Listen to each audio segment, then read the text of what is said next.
तरक्की कर गई है, उत्थे जिहड़ा फराड मारे उन्होंने खच समझा जाता है, उन्होंने चबल समझा जाता है, जिहड़ा किसी का हक खावे। आपां ने फलाना बड़ा चला के मियाँ उसनूं दा मार लिया, उन्होंने ठगी मार ली, उहदे नाल फराड कर लिया, उहदा इतना हक खा लिया, उन्होंने धोखा दे लिया, बड़ा मियाँ चला के। ये चलाकी नहीं है, ये चबलपुना है, ये खचपुना है। बाहरली दुनिया के विच ऐसे लोगों को एक अद्धी बारी रोकने की कोशिश करते हैं, भाई इंसान बन जाए। इो जेडे अमेरिका वगैरह है ना, जेडे यूके, उत्थे मैं 2-4 दफा इवें जाने का इतफाक होया लंदन वगैरह, तो मेरे उत्थे जाने वाले जो लोग रहिंदे आ, उन्होंने मैं आख्या भी जो अपने पाकिस्तानी हैं तो इत्थे आके उस तरह की हरकत नहीं करते जिवें पाकिस्तान करते हैं। उन्हें आख्या जी वो एक अद्धी बारी करते हैं, वो पुरानी आदत देता है, तो दूई बारी ये मुड़ ऐसा काबू करते हैं, ऐसा बंदोबस्त करते हैं भी वो मुड़ इंसान बन जाते हैं। तो जो मोड़ ही ना बने तो उन्होंने वैसे ही वो डिपोर्ट कर देते हैं, वापस गल जाते हैं। जो की तुम शही ने जो दी बनाई ने उदाई जाओ, उत्थे इहो जे काम करो, साडे विच रहण दे नहीं। तो आपां तो मुड़ बिल्कुल इत्थे बस किसी को पीर सदावण का शौक है, किसी को मौलवी सदावण का शौक है, किसी को दाढ़ी लंबी रखते ते रिश्वत ली जा रही है,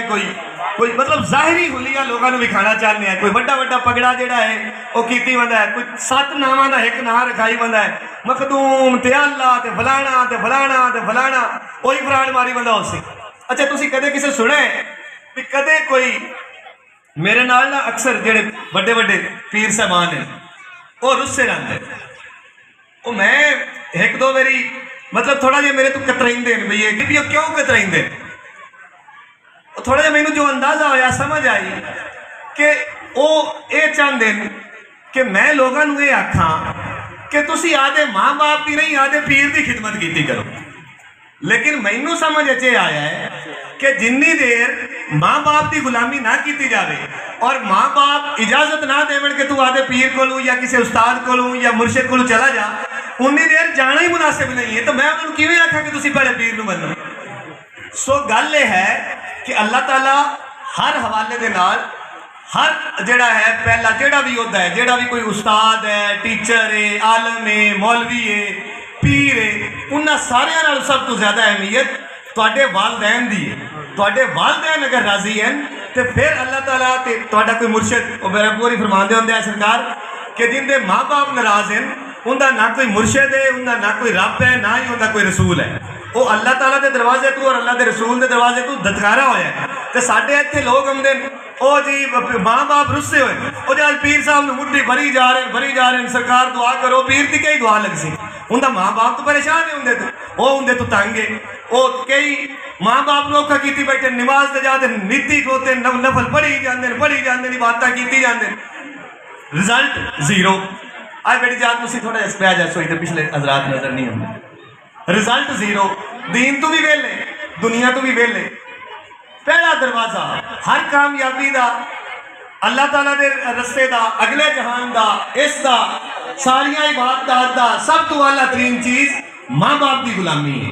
माँ बाप की नौकरी करना है, माँ बाप की राजी करना है। वो ही अगर राजी हो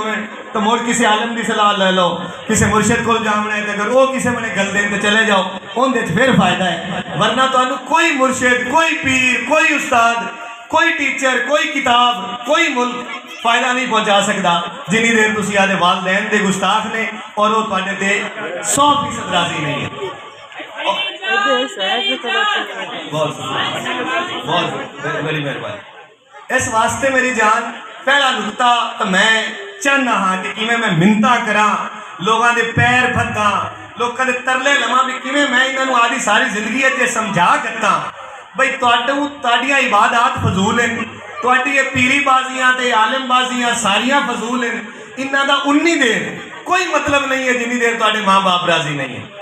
और माँ बाप का ही सारा का तुहाडा बड़ा एहसान है, उन्हों का ही शुक्र अदा करना सब तो ज़्यादा जरूरी है, उन्होंने ही राजी करना सब तो ज़्यादा जरूरी है। उस तो बाद फिर अगर तुहाडे ताल्लुकात हैं, तुहाडे मामलात हैं, तुहाडे अजीज हैं, तुहाडा अगर कोई पीर है जिन्होंने तुसीं समझते हैं कि वह मुनासिब आदमी है, तो हाँ सादात का एहतराम करना वो हर शख्स से लाजिम है। नबी पाक सरकार की निस्बत नाल उन्होंने नाल एक निस्बत होवे, उन्होंने एक नौकरी, उन्होंने खिदमत होवे, और नबी पाक सरकार को राजी करने की खातिर, क्योंकि सरकार ने कुरान मजीद में एक आयत ऐसी फरमा दी थी, वो भी जरूरी है क्योंकि मेरी अकल समझ के हिसाब ना कि लेकिन मैं हर चीज़ को माँ बाप तो बाद ही रखना, जो भी दुनिया के चीज़ां हैं या मामलात हैं उनदे विच सरकार ने जिहड़ा आपां नूं हैवान तो इंसान बनाया है। हैवान है ना दुनिया, नबी पाक सरकार तो पहले हैवाना वाली जिंदगी गुजार रही है। आप तो खैर अजे ही बदकिस्मती नाल हैवाना वाली ही गुजार रहे हैं, लेकिन बहरहाल सरकार ने आपां नूं कलमा तो दिता, आपां नूं जिहड़ा आप कलमा इनायत फरमाया, आप फरमाया कि कुरान मजीद की आयत है कि ए मोहम्मद सल्लल्लाहु अलैहि वसल्लम आप इन लोगों से कह दीजिए, इन्होंने आज तू आख चाह कि मैं जो कुछ तुहानू दिता है, जो कुछ तुहानू इनायत फरमाया है, ये दीन, ये रब का नाम, ये आखिरी रसूल का नाम, ये जो कुछ मैं तुहानू दिता है, मैं तुहाडे कोलों कुछ नहीं मंगता इनका बदला सिवाय एक शय ते एक शय की मंगी कि फरमाया कि मेरी आल दी मवद्दत, कि मेरी आल दे नाल मवद्दत करो। एक होंदी है मुहब्बत, वो जो आप एक दूसरे नाल प्यार करने हैं इनू मुहब्बत आंदे ते मवद्दत अरबी वाले जो इनका तर्जमा करते हैं ना मवद्दत लफज का, ये मुहब्बत की वो आला किस्म है कि जिंदे उस मुहब्बत का आदन ऐसी मुहब्बत का मतलब होता है कि जेड़ी मच्छी पानी नाल करती है कि अगर वो पानी दे विच ना रहे तो तड़प तड़प के मर जासी। तो नबी पाक सरकार ये चाहते हैं कि उन्हों की आल नाल उन्हों की मखलूक उन्हों की उम्मत इतना प्यार करे जिमें मच्छी पानी नाल करती है। तो इस प्यार का इजहार भी नबी पाक सरकार को राजी करने वास्ते, क्योंकि रब तआला उन्नी देर राजी नहीं होना तुसी मत्थे मार लो अकल अगर है तो, जितनी देर नबी पाक सरकार राजी ना हो। तो नबी और ये मतलब वैसे तो देवबंद है तारिक जमील साहब, लेकिन मैं उन्होंने पसंद करना कि वो देवबंदी जी गल्लां है, मतलब गल ये नहीं, गल नहीं वेखनी भी उनके मगरू की लिखा हुआ है, देवबंदी है, अहल हदीस है, अहल सुन्नत है, ये सारियां गल्लां पिछे बनाई हुई हैं। दीन का इन्हां नाल कोई तल्लक नहीं, नबी पाक सरकार अल्लाह तआला दे रसूल का ये फिरकियां नाल कोई तल्लक नहीं। गल की कर रही है ये समझिए, वो ये आंदा है कि ये जेड़े सादाते कराम हैं ये अल्लाह तआला दे नबी पाक अल्लाह दे महबूब हैं, तो ये जेड़े आले पाक हैं ये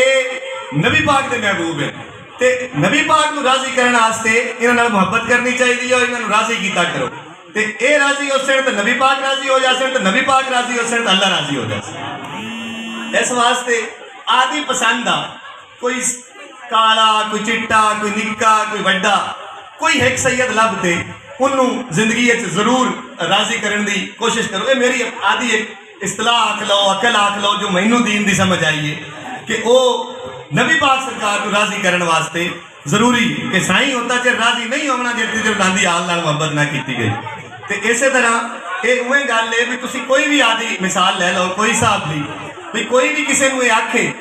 कि मैं तू यार मैनू बड़ा चंगा लगना है, तू मैनू बड़ा प्यारा लगना है, तू मैनू बड़ा अजीज है, पर जेडे तेरे बच्चे हैं ना ये तो मैनू निगे ही ना आवे, इन्ना तो मैनू निगे ही आवन तो मैं औखा हो जाना, तो मैनू ये बिल्कुल नहीं पसंद नहीं। वो बेचारा एक अद्धी बारी तेरे होर नेड़े होने की कोशिश कर सी, अगली बारी उस नहीं तुहानू कबूल करना कि यार इनू मेरे बाल ही नहीं पसंद है, मेरे बालों वेखते ही औखा हो जाता है। तो गल ये है कि सरकार उन्नी देर राजी नहीं होने जिन्नी तुसीं उन्हां दी हाल नूं उन्होंने वेख के राजी ना होए। लेकिन गल फिर यही है कि इस गल की समझ की सड़ौसी, समझ उस सड़ौसी जिसे तुसीं आदे माँ बाप की गुलामी कर सो। मोड़े वो ऐसा बड़ा खूबसूरत दरवाजा है, उतू बड़ा कुछ इनायत होता है, उतू बड़ा कुछ लभदा है, लेकिन मैं कदम बदकिस्मती है कि आपने लोग बढ़ते ही नहीं। तो याद रूह शरीफ पढ़ी रखा करो वेले बैठे, होर तुहानू बड़ियां समझ आ जाती भाई, बोलना नहीं। अल्लाह तुहाड़ियां भी खुलन तो साड़ियां भी खुलन, अपने सारियां दी खुलन, जेडे दरवाजे बंद होए हुए, जेडे बिल्कुल ही दरवाजे लॉक होए हुए, और आप दुनिया के मुसलमान और पाकिस्तानी और पता नहीं जन्नत के भी ठेकेदार तो ईमानदारी है अखीरले नंबर पर। ये की कानून है, ये आप कोई आधा घरे बैठ बनाया हुआ है भी ये सारा कुछ आपको ही लभ जासी। इस वास्ते इस तरीके दे नाल ये नहीं सारियां इनायत होनियां। ते अल्लाह पाक ते अल्लाह दा रसूल अगर अपने ते राजी हो जाए, किवें आपां राजी कर गतीए तो मुड़ दुनिया च आपां आधा मकाम बना पास है, अपनी एक पोजीशन बन जासी। और बुनियाद इहो ही ने, मैं इनू जिवें आपां अपनी पंजाबी चाहते ना भी 100 हथ रस्सा सिरे ते गड्ढ, वैसे तो गल्लां कीती जाइए तो मैं मुकदियां ही नहीं, तो मैं करन लग जावां तो कुछ घड़ेरी ही करना। लेकिन ये माँ बाप के कदम सारा कुछ लभना, ये ही सारे खाने खोलने का दरवाजा है। ये समझ लो जो तुम्हारी जिंदगी गुजर गई है, घना गुजर गए ने। मेरे एक मैं जिसे ML ने आसू तो वजीर आजम के एक सैकटरी आए, उन्होंने वो PSPM सदे, वो SSPM senior secretary prime minister, वो ब्यूरोक्रेटा का मुल्क का सारा तो बड़ा अफसर होंगे, तो उन्होंने नाम गालबोदीन साहब आ गल उन्होंने चूंकि अच्छी गल ही है बयान करने कोई हरज नहीं उन्होंने नाम उस मैं MNA आसू तो जो कोई फंड या कोई इलाके की तरक्की के मामला होंगे हैं तो मैं उन्होंने को आदे फंड वगैरह जो प्राइम मिनिस्टर देंगे है वजीर आजम साहब उन्होंने को अगर वो एलोकेट कराने जाता वो एक दो इजलासा मैं ना गया वो खैर उन्हें मैंने पूछा जी कि तुम आए नहीं तो वो मैं उन्होंने दसा कि जो ना जी मेरे बाबा जी उन्होंने अबू उन्होंने तबीयत थोड़ी सही नहीं आई तो मुझे मैं इजलास चाहते की करना मैं उन्होंने नौकरी च नहीं हाँ एक दो मेरी होर ही मैं उस मैंने पूछा कि तुम किमें आए और जिस मेरी उन्होंने गल होती आई 2-3-4 दफ़ा ऐसा हो गया बाय चांस कि मैं उन्होंने वजह दसी कि मतलब वालदा ठीक नहीं आए या अबू ने इजाजत नहीं दी उन्हें आखा है जरूरी है तो इधर जा आए काम कर इस वजह तो मैं उत्थे आते इजलास नहीं अटेंड कर सका वो 3-4 दफ़ा जिसे उनका मेरे नाल मुकालमा इस तरह की गुफ्तगू हो गई तो एक दिन मैनू आंदा फिर साहब मैं आपसे एक बात पूछना चाहता हूँ तो खैर मैं खजी हुक्म करें बुजुर्ग आदमी है मतलब उन्होंने उम्र उसी मेरी उसे ढाई कोई 29-30 साल उन्होंने उसी उसे कोई 65 साल उस आखा जी मैं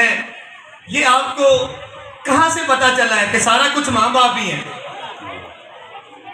आपको ये कैसे समझ आ गई मैंने कहा जी क्या मतलब मुझे आपका सवाल ही समझ नहीं आया तो मैं क्या बस ये भी उन्होंने कई चीज़ा मैं दस भी नहीं सकना तो कई जड़ियाँ दस सकना है कि उन्होंने कदम ही समझ आई है कोई दरूद शरीफ भी समझ आई है वो आंदा जी मुझे मैं ब्यूरोक्रेटों का इस मुल्क का हेड बना बैठा हूँ लेकिन मुझे अपनी ज़िंदगी पे अफसोस है कि मुझे अभी अब ये समझ आ रही है कि सारा कुछ तो माँ प्यो है मैं तो एवं रुलदा बता एवं सारे रफड़े बियारियां एवं सारे मामलात एवं पुट्ठे सीधे करदा बता चीज़ा सारा कुछ तो तू लभना हाँ मैनू किसी दरवाजे को हर चीज़ हासिल हो जानी है लेकिन आता मैं जब आपसे ये बात सुनता हूँ तो मैं आपसे बड़ा मुतासिर होता हूँ खैर बड़ा मेरा मोर प्यार बड़ा मेहरबानी करने लग गया तो गुजारिश करने का मतलब है कि जिंदगी कहते किसी को समझ आ भी जासी तो इसे बूहे ताई अपनी तो ना आई तो मुझे एवं भी लग सकती है इस वास्ते आपने जो जिन्हों की एवं लग गई है तो उन्होंने समझ नहीं आई भी असल दरवाजा यही है उन्होंने चाहिए ये है कि वो मेरी राय तो मिन्नत से अमल कर लें वो आदे बच्चों को कम अज़ कम ये चीज़ सिखा देवें वो मैं जो पहली बारी इवें कैंपेन वगैरह करते बंदे ऐसे तो उत्थे कोई एक औरतों का वो उन्हें मेरा कन्वेंशन जिहा किया उत्थे उन्हें मैनू जोड़ा है वो जलसा जी आप लो खवातीन का उन्हें प्राइवेट जिहा रखा फिर मैनू उत्थे सद्दा वो मैनू आखन लगे जी कि बच्चों की तालीम के वास्ते तो बच्चों के वास्ते कुछ दसो भी इन्हों का की फ्यूचर बनाइए तो किमें वो मैं मावां नू मशवरा दिता कि मैं क्या मेरिया भैणां तुहानू मैं एक सलाह देना भी तुसी अगर चाहते ने कि तुहाडे बच्चे दुनिया के सुरखरू होवें और दुनिया के एक आला मुकाम पावें और आला तरीन पाकिस्तानी बनते जोड़ा है उभरें तो इन्होंने बालों किमें हट हटा के आधे कदमों च सटते गए तो इन्होंने तुहाडे कदमों की समझ आ गई बई ये कई सही है तो ये जिंदगी सारा कुछ बन जाए तो जो इन्होंने ये बूहा ही ना लभा तो मोड़े बाहर एवं रुड़ते ही बस इन्हें धक्के ही इन्हें जिते खा लगे उनका कोई हासिल नहीं हो खैर बड़ी उन्होंने गल बड़ी पसंद आई बड़ी उन्हें समझ आई कायदे आज़म ने फरमाया कि give me good mothers and I will give you good nation कि मैनू चंगियां मावां दो तो मैं तुहानू चंगी कौम देसा उन चंगियां मावां तो चंगे पोत्र बना सकते हैं चंगे पोत्र ही चंगियां मावां बना दें उन्होंने नौकरी करते उन्होंने गुलामी करते उन्होंने आला बनाते उन्होंने इज्जत के काबिल बनाते इवें वालदैन भी आदे बाप नू भी तो बहुत सारे ऐसे वैसे तो हैं सच्चाई ईमानदारी ये अपनाओ अपना मुल्क अपनी कौम इस तो बहुत दूर है ये जोड़े भी इस मुल्क के लीडर बने बंदे होंगे लीडर का सारा तो वड्डी उनकी ड्यूटी ये होंगी है कि उस कौम का किरदार बनाना होता है उस कौम का करैक्टर बनाना होता है बदकिस्मती नाल इत्थे लीडर किया कि ये हुण दे पिछले 70-75 साल